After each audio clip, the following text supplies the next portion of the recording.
Hey guys, it's Boss452 Gaming here, and welcome back to another video on the channel. Today I'm going to be presenting to you guys my Garden Warfare 2 ability tier list. Please keep in mind, this tier list is 100% my opinion, so if your tier list is different than mine, don't get triggered or anything like that. This is just totally my opinion. So yeah guys, I made a tier list. I'm going to be starting from the bottom up. I'm not going to go over every single ability or else I'll be here for 8 hours. I'm just going to go over the abilities that I think need explaining. And maybe just the top and bottom list. Alright, so let's get started. Alright, so first we have F tier. We have Long Bomb, which a lot of people know is not very good. It's impunt, but it's ranged and you have to be accurate. It's just not a very good ability. Red Artichoke Drone, you have to be super accurate, and that's already hard enough using a regular drone, but this one you have to be even more accurate. It's just overall not very good. Next is, I don't really need to explain the next couple abilities. I'll just explain Super P Jump. Super P Jump isn't very good because it's just hyper without the speed boost. Yes, you jump a tiny bit higher, but with hyper you already jump higher enough. So you don't really need the even more height, and you just lose the speed. So overall, Super P Jump is not a very good ability. I don't think I've ever seen anyone ever using Super P Jump. And last, the Bling Heal Station. Those two are not very good. They're just not good. They don't heal you very fast, and yes, they have slightly more health than the normal Heal Station, but they're just overall not very good. And last, Sprint Burrow. Sprint Burrow is a terrible ability because, yes, you go really fast, but you're literally out of the ground in 1 second. Alright, so that's F tier. I don't really think anything in D tier needs explaining, alright, so D tier doesn't need any explaining. C tier, I think the abilities that need explaining is, Super Guided Ultra Ball or whatever it's called. This ability is in C tier because I find that a lot of the time it just doesn't lock on. I'll have the cursor, the aiming thing on them and shoot it, and it just won't lock on. So it a lot of the time just doesn't lock on, so that makes it not very good. And Heroic Kick is in C tier for me because it's useful for traveling, but it doesn't do that much damage. I just overall don't find it very useful. Alright, so that's kind of, I think, the abilities that need explaining from C to F tier. Now we move on to by far the biggest tier, which is B tier. These are abilities, in my opinion, just average. We have most of the mounted abilities in this list. We have, the Big Bolt Blaster. We have, the Sunbeam. And, yeah, we just have, most of the mounted abilities in here. So honestly, I think most of the mounted abilities are all just good. I don't think they're fantastic. I think they're just good. And you may be wondering why Leaf Shield is in B tier. I know there's a lot of praise for Leaf Shield because it reduces your damage by so much. But Torchwood is already super slow, and an ability that makes him even slower is just putting him at a huge, huge disadvantage. So that's why I have Leaf Shield in B tier. Super Ball and Super Multi-Ball. Those abilities are just good, no, complaints. The healing abilities, the Healing Flower and the Healing Beam, again, just no, cons, it just heals you. Vampire Flower is good because instead of healing you, it does damage to zombies, but again, it doesn't have very good health. Yeah, most of Rose's abilities are in here. Also, we have both of the parrots in here. Honestly, I think that the metal parrot is better than the regular one, but it is still in B tier. We also have a couple of the mechs in B tier. The mechs that I have in B tier are Little Drake and the Pylon and the Bling Pylon mech.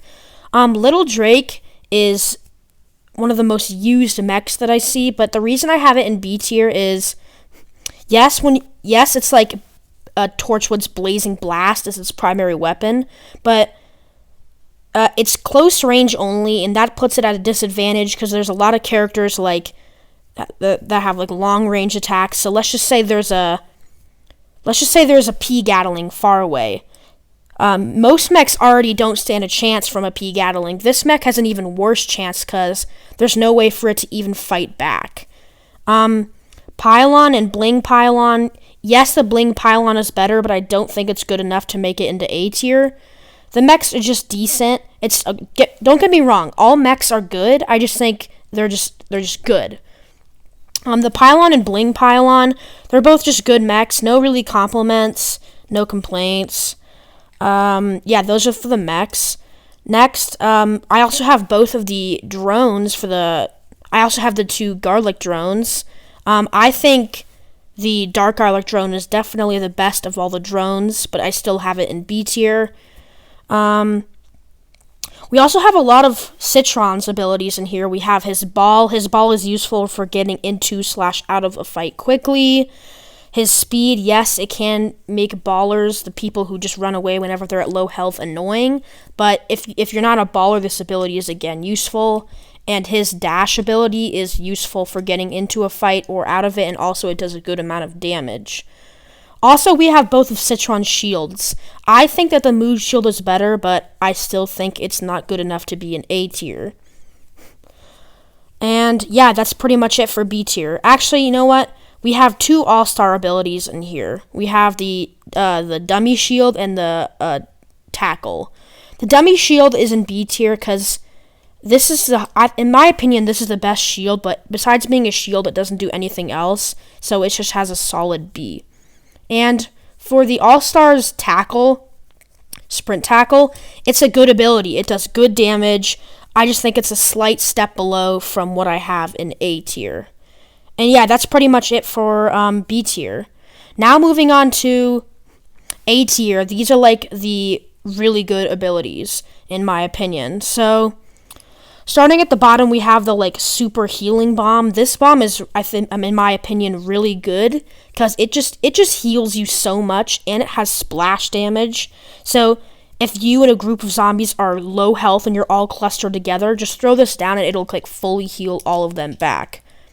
Next for Torchwood Smoldering Madness, this ability is really good. It makes the Torchwood faster, and his shots do fire damage. It's really good.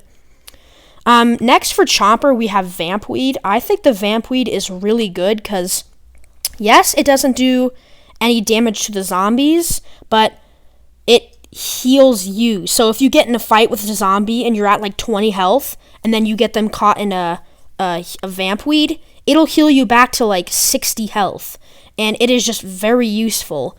And I've actually had multiple scenarios where I am in a fight with someone, I kill them, and I'm at low health, but then someone like far away will run into a Vampweed that I placed down on like a previous life, and it'll heal me back up. That's what's really useful, is there's actually certain scenarios where you don't actively use it that moment, but it can still help you out. Gravity Grenade and Rose's Time Snare, I think, are both like really useful utilities. Like, they are very, very useful to help in a fight, and they're just sort of fight winners, I guess. And next we have, in my opinion, the 4 best mechs. The Pirate Imp, whatever he's called, Scallywag Imp's mech is there, because a lot of people consider this to be the best of the mechs. This mech is just really good. It has a really powerful short-range shotgun, but also a long-ranged shot, which is very useful, because mechs, like Little Drake mech is short-range only, but the Scallywag also has a long-range shot, which makes it very good, and his abilities are also really solid. The standard mech is also up there because he has really good rate of fire and abilities like Missile Madness. And then we also have the Shrimp mech with his beam, and the Z7 mech, which, like the regular mech, just has a really good rate of fire. The next 3 abilities I have are the Goat's abilities. I think the Goat is one of my favorite characters, but he also has really solid abilities. He has the Buff Beam, where allies attached to the beam will actually do more damage.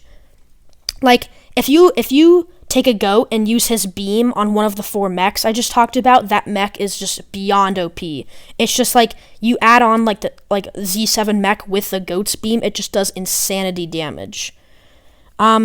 He also basically has Sunbeam for the Sunflower, but you can move when using it. That is extremely helpful. And also he basically has Hyper from the Pea Shooter. And EM Peach, yes, I know gets spammed a lot, but like Time Snare and Gravity Grenade, I have it up there because it's very useful in a fight. Super Sticky Goop for the Chomper is really good because it completely stops zombies from moving, and it's just very useful because then if you're in a fight and you're about to lose, you can use this ability, get behind them, and swallow them, which allows you to win the fight. Next, we have all 3 Bean Bombs. I think the Bean Bomb is a very solid ability, and I think just all 3 of them are really good. The Dark Bean Bomb, which explodes the fastest. I actually use the Dark Bean Bomb normally. It's my favorite of the 3.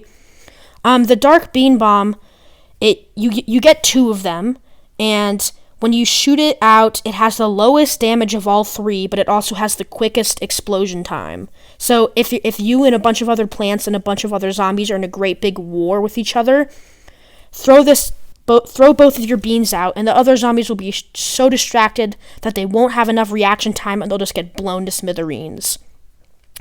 The regular Bean Bomb is also really good because it's kind of in between the Dark Bean Bomb and the Sombrero Bean Bomb. It just has a 3-second explosion once you throw it down, and it also has really good damage.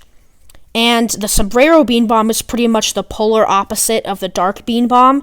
It takes 5 seconds once you throw it down to explode, but it has absolutely huge damage and a huge explosion radius. So all 3 of the Bean Bombs, in my opinion, are an A tier because they're really good. And Sonic Grenade, again, like EM Peach, Gravity Grenade, and Time Snare, is pretty much just a fight winner.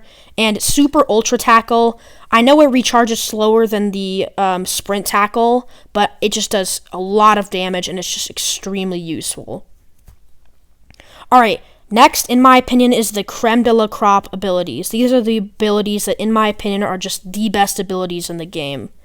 And a lot of you are probably expecting most of these abilities or all of these abilities to be up in S tier. First in S tier, we have Bling Johnny and Regular Johnny. Do I even need to explain why these are up here? All hail the king. And the rest of the abilities, we have Blazing Blast, which is basically just 3 seconds of Little Drake Flame, his mech, and it's just insta-kills anything in front of you. Imp Hunt, you just throw it out right in front of you, and it has a big explosion radius and extremely high damage. Hyper makes you very fast and also increases your jump height, which makes it extremely hard for an opponent to hit you, and it is very useful. P-Gatling, it is so good because you are such a small target and the damage you put out is insane. You fire extremely fast and the damage is really good. And this is basically like an anti-mech ability. Mechs just get absolutely shredded if a pea shooter starts mowing them down with this. And last, the one ability you guys were all expecting to be up here in S tier is Husk Hop for the Corn. This ability, if you jump over a zombie, if it's anything but a mech, it's just like an insta-kill. This ability has insane damage, and it is just such a good ability, and that's why it is in S tier. So yeah, that is my Plants vs. Zombies Garden Warfare 2 ability tier list. I had a lot of fun making this tier list, and I really hope you guys enjoyed the video. Make sure to like and subscribe, and I'll see you guys next time. Peace!